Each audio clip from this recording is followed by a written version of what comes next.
नमस्कार। मैं हूं भवन निर्माण विशेषज्ञ इंजीनियर सोमेश परमार। आज हम बात करेंगे कि घर की प्लानिंग करने से पहले किस चीज़ का विशेष ध्यान रखना है, हमारा पहला कदम क्या होना चाहिए। तो अगर आप खुद का घर बनाने की सोच रहे हैं तो सही प्लानिंग करना बहुत ज़रूरी है। तो इस वीडियो में हम चर्चा करेंगे कि घर बनाने से पहले किन किन बातों का ध्यान रखना चाहिए, जिसमें पहला टॉपिक ये आता है कि घर बनाने से पहले क्या सोचना जरूरी है। तो घर बनाने से पहले सही लोकेशन का चयन करें। सही लोकेशन आपकी लाइफ स्टाइल, प्रॉपर्टी वैल्यू और सुविधाओं को प्रभावित करती है। तो जहां घर बना रहे हैं उसके नज़दीक हॉस्पिटल, बाजार, परिवहन सुविधा इत्यादि होनी चाहिए। जमीन खरीदने से पहले उसके कानूनी दस्तावेज चेक कर लें कि कोई विवाद तो नहीं है। और बजट प्लानिंग, अब दूसरा टॉपिक आता है बजट प्लानिंग कैसे करें। तो देखिए, घर बनाना एक बड़ा निवेश है, इसीलिए इसका सही बजट बनाना बहुत ज़रूरी होता है।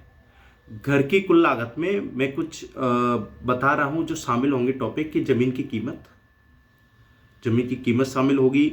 अगर आपने पहले नहीं खरीद रखा है तो फिर वो ज़मीन की कीमत आप दे ही चुके हो। फिर कंस्ट्रक्शन कॉस्ट होगी जो आजकल 1500 से लेकर 3000 तक चली जाती है अकॉर्डिंग टू क्वालिटी ना। आर्किटेक्चर और इंजीनियर की फीस देनी होगी आपको, और अप्रूवल और सरकारी शुल्क देने होंगे आपको। इंटीरियर डिजाइनिंग और फर्निशिंग में जो कॉस्ट आएगी वो भी आपको लगानी पड़ेगी। और कुछ अप्रत्याशित खर्चे होते हैं जिन 10 से 15% लेके चलते हैं अपन। अब फाइनेंसिंग ऑप्शन क्या हो सकते हैं, तो फाइनेंसिंग के लिए ये है कि अगर आपके पास पूरा पैसा नहीं है तो आप लोन ले सकते हैं। अब लोन में यही है कि आप कंपेयर करें कौन सी बैंक आपको कम ब्याज दर में लोन दे रही है। ईएमआई अपनी इनकम के अकॉर्डिंग चूज करें, जिससे बाद में चुकाने में कोई दिक्कत ना आए। अब नेक्स्ट टॉपिक आता है कि वास्तु के अनुसार घर की सही प्लानिंग कैसे हो। तो देखो, वास्तु केवल आध्यात्मिक पॉइंट ऑफ व्यू से नहीं देखा जाता। हर एक वास्तु का रीजन होता है, उसका साइंटिफिक रीजन होता है। कोई चीज देते हैं तो जैसे कि आपका जो मुख्य द्वार है तो उसे नॉर्थ या नॉर्थ ईस्ट में ले लो या ईस्ट में लेते हैं। तो इसका रीजन क्या होता है कि जब सूरज की रोशनी इस दिशा में आती है, जैसे ही सनराइज होता है तो सबसे पहले इसी दिशा में सूरज की रोशनी आती है, तो प्राकृतिक रोशनी और ताजगी बनी रहती है।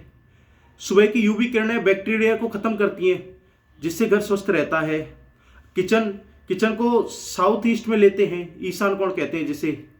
इसका रीजन क्या होता है, अग्निकोण कहते हैं किचन को। उसका रीजन क्या होता है कि हवा की दिशा पश्चिम से पूर्व की ओर होती है, तो रसोई का जो धुआं वो बाहर निकल जाता है।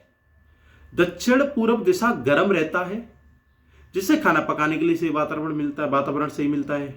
आपका बेडरूम साउथ और वेस्ट में होना चाहिए, साउथ वेस्ट में।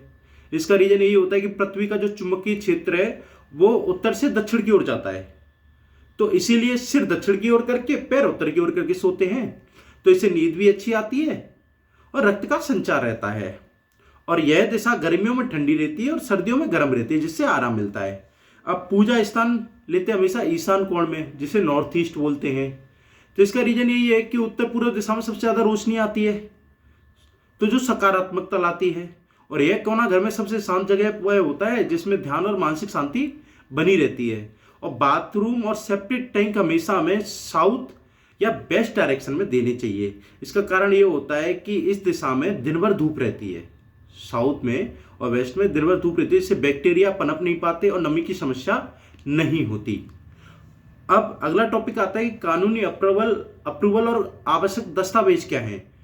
तो घर बनाने से पहले कानूनी अप्रूवल लेना बहुत जरूरी है, नहीं तो परेशानी खड़ी हो सकती है। इसमें किन चीजों का ध्यान रखेंगे, एक तो जमीन के दस्तावेज देख लें कि जमीन की रजिस्ट्री कैसी है, खसरा खतौनी, बिल्डिंग प्लान अप्रूवल, नगर निगम से स्वीकृति ले लें, और अपना कंस्ट्रक्शन परमिशन लें। जरूरत हो तो डेवलपमेंट अथॉरिटी से एनओसी ले लें। फ्लोर एरिया रेशियो पता करें, प्लॉट पर कितने फ्लोर बना सकते हैं। इलेक्ट्रिसिटी और वाटर कनेक्शन मकान बनाने से पहले ही ले लें, जब काम चालू हो उससे पहले ही ले लें। अब बात आती है कि आर्किटेक्ट की क्या भूमिका रहती है और कॉन्ट्रैक्टर की क्या भूमिका रहती है। देखो, आर्किटेक्टर आपको 2D 3D डिजाइन बना के देगा, आपकी स्ट्रक्चर डिजाइन बना के देगा, आपकी इलेक्ट्रिकल डिजाइन बना के देगा, प्लम्बिंग डिजाइन बना के देगा, आपको गाइड करेगा, आपके मटेरियल सिलेक्शन में हेल्प करेगा, जिसमें आपका जो जितना भी जो झंझट है कि क्या मटेरियल लाए, कैसा लाए, किस तरीके से चीज़ है, वो सारी रेस्पॉन्सिबिलिटी आर्किटेक्ट लेगा। आपका कॉन्ट्रैक्टर आपके जो आर्किटेक्ट जो डिजाइन बना के देगा उसे एग्जीक्यूट करके देगा। तो आर्किटेक्ट और कॉन्ट्रैक्टर दोनों का होना बहुत जरूरी होता है ना। और प्लानिंग से पहले ये गलतियां बिल्कुल ना करें। बिना बजट के काम शुरू कर दिया, अभी बजट का पता नहीं लगाया कितना बजट लेके काम शुरू कर दिया, बाद में हमें कर्जा लेना पड़ रहा है। तो this is very wrong way to make a house, है ना। वास्तु और वेंटिलेशन को कभी भी नजरअंदाज ना करें। सिर्फ कॉन्ट्रैक्टर पर निर्भर ना रहें, आर्किटेक्ट की राय लें। सरकारी अप्रूवल, जमीन के कानूनी दस्तावेज चेक करें।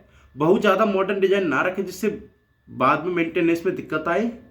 तो अगर आप एक सशक्त, किफ़ायती और वास्तु संगत घर बनाना चाहते हैं तो पहले से ही प्लानिंग करें, बजट तय करें, फाइनेंसिंग पर ध्यान दें, वास्तु और एनर्जी एफिशिएंट को ध्यान में रखें, सभी कानूनी अप्रूवल पहले ही प्राप्त कर लें, आर्किटेक्ट कॉन्ट्रैक्टर दोनों की सेवा लें, भविष्य की जरूरत को ध्यान में रखते हुए डिजाइन करवाएं। अगर आपको ये जानकारी उपयोगी लगी तो वीडियो को लाइक और शेयर करें और अगली वीडियो के लिए हमारे चैनल को सब्सक्राइब करें। Thank you.